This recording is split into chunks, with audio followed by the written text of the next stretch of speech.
قوم سبت کا ذکر فرمایا اللہ نے. ہفتے والے دن کچھ لوگ نافرمانی کرتے ہیں. ہمارے بھی ہیلے بہانے ہیں نا آج کل کاروبار میں. تو اسی سپارے کی آیت نمبر 65 کے اندر اللہ تعالیٰ نے حضرت داؤد کی قوم کا ذکر کیا کہ اللہ نے انہیں حکم دیا تھا کہ ہفتے والے دن مچھلیاں نہیں پکڑنی. تو وہ کہتے تھے چلو ہاتھ لگا کے نہیں پکڑنی, ہاتھ لگا کے. وہ ہمارے لوگ ہیلے بہانے تلاش کر لیتے ہیں نا. وہ بڑے جناب انشورنس والا آ گیا, اب وہ بینک والا آ گیا, وہ فلانے صاحب آ گئے, وہ تروڑ مروڑ کے کہانیاں باتیں, اور پھر ہمیں بھی رستے مل جاتے ہیں بچنے کے. مفتی صاحب نے کہہ دیا تھا ایک مولانا سے میں نے ان کو کہا ہفتے والے دن مچھلیاں نہیں پکڑنے کا. نہیں پکڑتے, چھوٹے چھوٹے حوض بنا لیے. تو مچھلیاں زیادہ آتی تھی اس دن, یہ بھی اللہ کی قدرت تھی. نماز کے وقت گاہک زیادہ آتے ہیں, یہ اس کی قدرت ہوتی ہے. تو وہ مچھلیاں حوض میں جمع ہو جاتی, یوں سمجھ لیں کہ جال انہوں نے لگا لیے ہوئے تھے.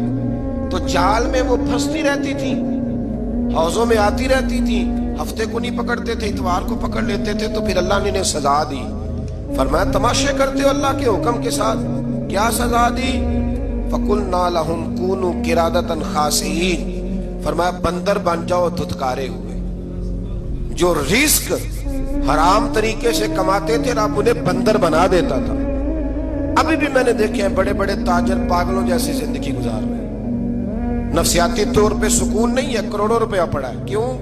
اس لیے کہ رب کے بتائے ہوئے طریقے کے مطابق تجارت نہیں کرتے. آگے ایک اور دلچسپ بات آ گئی. بنی اسرائیل کے اندر نا ایک شخص نے اپنے چچا کو قتل کر دیا جائیداد کے لیے. یہ دیکھیں کب سے لوگ جائیداد کے لیے قتل کرتے آ رہے ہیں.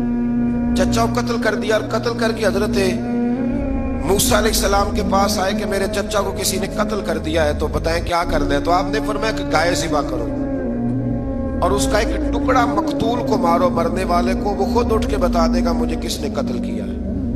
اب ارادہ نہیں تھا گائے ذبح کرنے کا, تو بہانے کرنے لگے. ارادہ نہیں نہ ہوتا تو پھر کیا ہوتے ہیں, کہنے لگے گائے کس طرح کی ہو, بوڑھی ہو کہ بچی ہو, رنگ کیسا ہو, جوان ہو کہ چھوٹی ہو, حال میں ایک دفعہ چلنا سیکھ گئی ہو یا ابھی نہ سیکھی ہو. تو بتاتے گئے تو رب بھی شرطیں بیان کرتا گیا.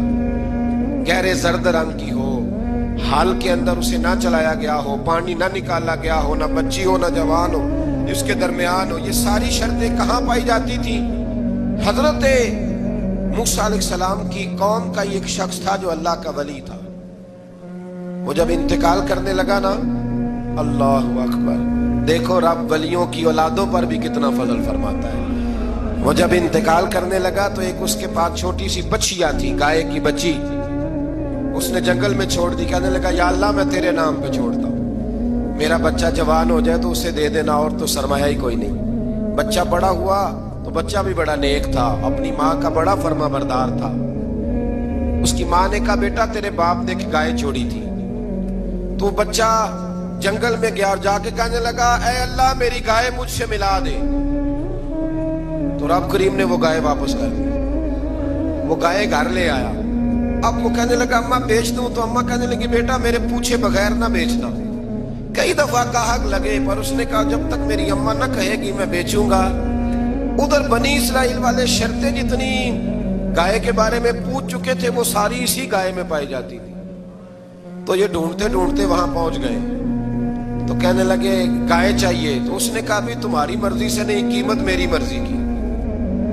ایک مفسر نے تو یہاں تک لکھا ہے کہ اس نے کہا گائے ذبح کر کے نا, تو جتنا گائے کے اندر گوشت ہوگا نا اتنا ہی کھال کے اندر تم مجھے مال بھر کے دو گے, اتنے سکے بھر کے دو گے, اتنی اشرفیاں بھر کے دو گے, تو پھر تمہیں گائے دوں گا. تو پھر یہ گائے انہیں ملی اور یہ گائے لے کر کے آئے. زیادہ سوالات نہ کرتے تو زیادہ الجھتے نہ. ہم بھی دین کے معاملے میں بڑے سوال جواب کرتے ہیں. اتنا سوال کریں جتنی اس کی ضرورت ہے. ان لوگوں نے سوالات زیادہ کی ہو تو پھر الجھ زیادہ گئے. تو میرے بھائی اس کا ذکر بھی اللہ تبارک و تعالیٰ نے پہلے پارے کے اندر بیان فرمایا. پھر اللہ کریم نے فرمایا کہ کچھ ایسے لوگ بھی ہیں یہودیوں میں سے جن کا دعویٰ ہو گیا ہے کہ ہم اللہ کے بڑے پیارے ہیں. فرمایا یہ صرف ان کے منہ کی باتیں ہیں, یہ تو قیامت میں پتہ چلے گا نا کہ اللہ کا پیار کس کے ساتھ زیادہ ہے.